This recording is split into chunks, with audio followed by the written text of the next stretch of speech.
जय हिंद दोस्तों। कैसे हो आप लोग? आशा करता हूँ आप लोग अच्छे होंगे। आपका एसएससी जीडी का एग्ज़ाम डेट आउट हो चुका है, तो जितना हो सके एसएससी जीडी के प्रीवियस ईयर के क्वेश्चन पर फोकस करिए, क्योंकि प्रश्न आपके बार बार रिपीट होते रहते हैं। अगर आपको एसएससी जीडी 2023 के प्रीवियस ईयर के पेपर सॉल्व करने हों तो उसका मैंने प्ले लिस्ट बना दिया है। जो 2024 का वैकेंसी निकला था उसमें मैंने सॉल्व करवाए थे। अब जो ये 2025 का वैकेंसी निकला है, एग्जाम डेट आउट हो चुका है। तो अगर आपको सिलेक्शन लेना है तो जितना ज़्यादा हो सके प्रीवियस ईयर के पेपर पे फोकस करें और प्रैक्टिस सेट लगाएं। प्रैक्टिस सेट से आपकी स्पीड होगी, अच्छी बढ़ जाएगी, क्योंकि 1 घंटे का टाइम मिलेगा और प्रश्न जो रिपीट रहते होते हैं वो भी आपको बनने लगेंगे।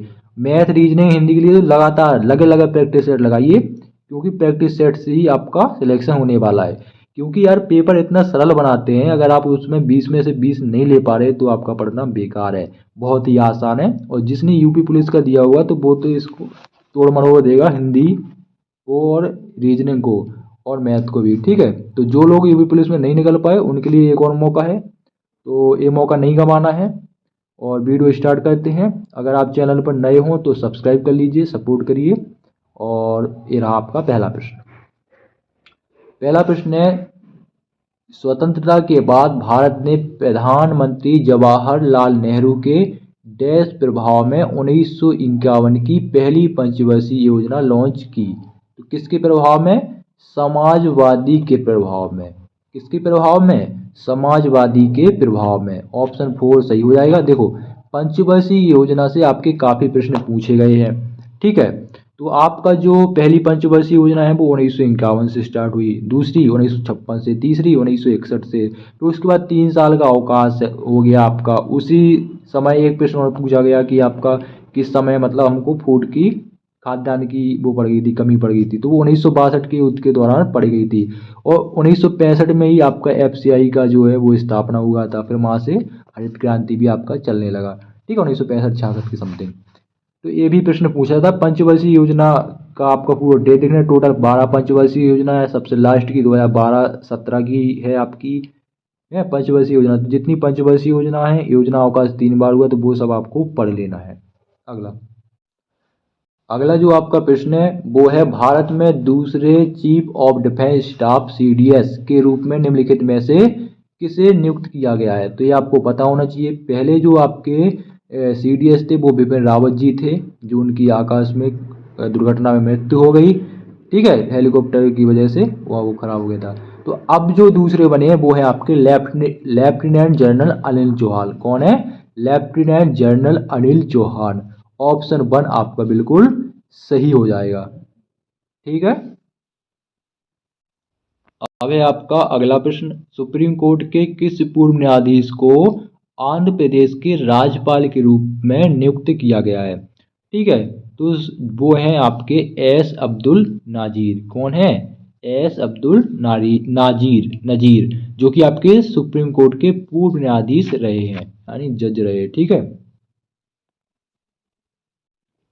अगला प्रश्न है, संगीत नाटक अकादमी संगीत, नृत्य और नाटक के लिए भारत की राष्ट्रीय अकादमी है। बिल्कुल।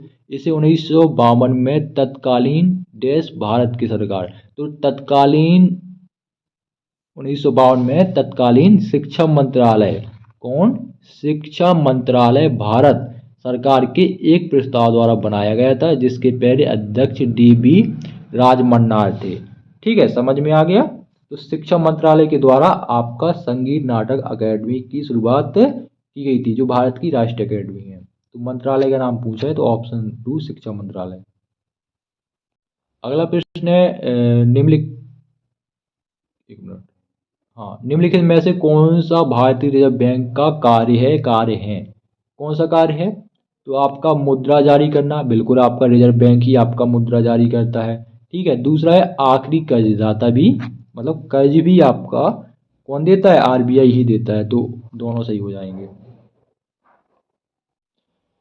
तो ये भी आपका इम्पोर्टेंट प्रश्न है, कई बार सीजीएल, एमटीएस, सीएचएसएल, स्टेनो वगैरह में प्रश्न पूछा गया है। तो पन्नालाल घोष निम्नलिखित में से किस वाद्य यंत्र के लिए प्रसिद्ध है? तो वो बांसुरी वादक है। ऑप्शन 3 सही हो जाएगा, काफी बार पूछा गया।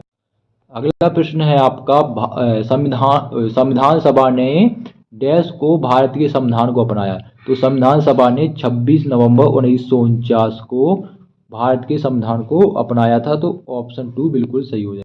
अगला प्रश्न है the loudness of sound is measured नापतोल इन विच यूनिट। मतलब जो आपका नापतोल की जाती है लाउडनेस साउंड की, ठीक है, वो किस यूनिट के द्वारा की जाती है, प्रश्न में पूछा गया है। तो वो आपका डेसिबल, नापने की इकाई पूछी, यूनिट माने होती है इकाई, तो वो होती है आपकी डेसिबल। ठीक है, ऑप्शन 4 सही हो जाएगा। अगला प्रश्न है प्रसिद्ध पुस्तक अर्थशास्त्र हमें बताती है कि मौर्य काल के दौरान उत्तर पश्चिम कंबलों और डैश अपने सोने और कीमती पत्थरों के लिए महत्वपूर्ण था। तो उत्तर पश्चिम कंबलों के लिए प्रसिद्ध था और दक्षिण भारत अपने सोने और कीमती पत्थरों के लिए प्रसिद्ध था। ठीक है, अगला प्रश्न।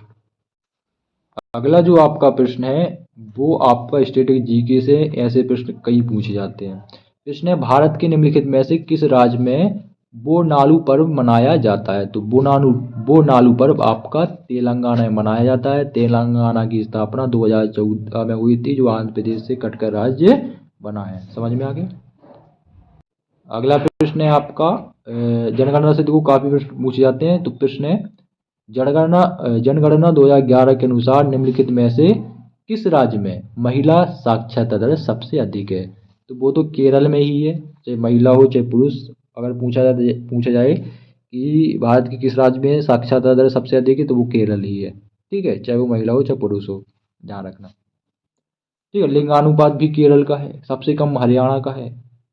ठीक है, ये भी पूछा जाता है बहुत बार।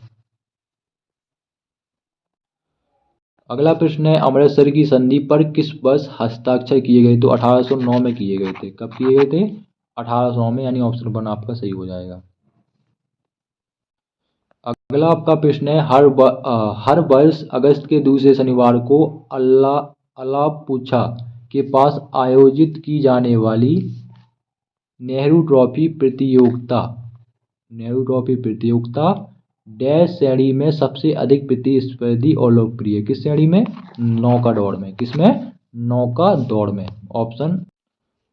अगला प्रश्न है निम्नलिखित में से किस शब्द का संबंध क्रिकेट से नहीं है। तो ईगल का संबंध भी क्रिकेट से नहीं है और बास्केट का संबंध भी क्रिकेट से नहीं है। तो ऑप्शन 2 हो जाएगा, 1 और 2 दोनों। ठीक है, तो बास्केट का तो वैसे ही ना, वो तो खुद ही खेलेगा। ये रहा आपका अगला प्रश्न। जून 2023 में डैश ने महिला उद्यमियों को सशक्त बनाने की दिशा में डे एंड डे नल्म के साथ साझेदारी की। तो किसने? यूएनडीपी ने। किसने? यूएनडीपी ने। ऑप्शन 2 सही हो जाएगा आपका।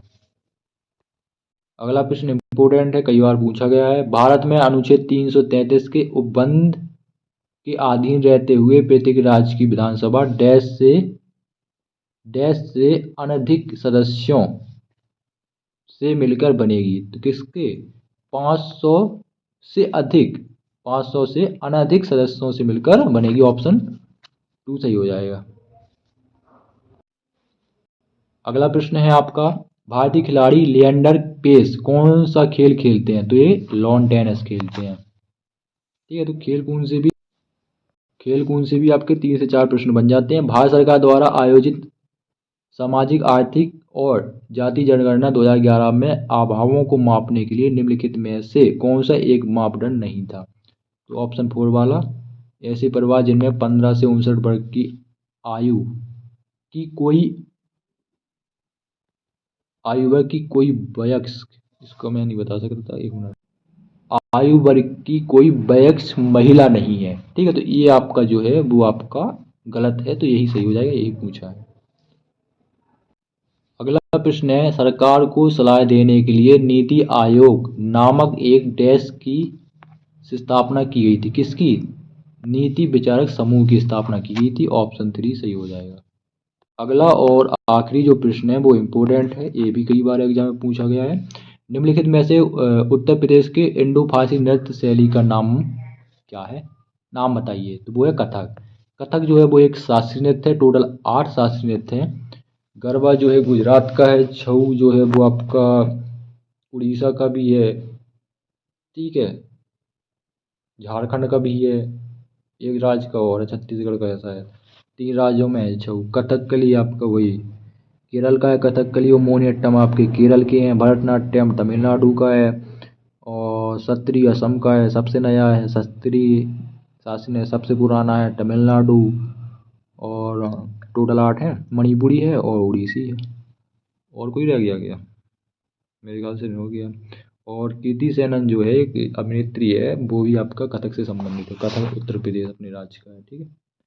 तो कितना नंबर का कर पाए वो कमेंट बॉक्स में बताना ना भूलें, और दौड़ने जाइए डेली, बीएसएफ का अपन तो जा रहे। जय हिंद जय भारत।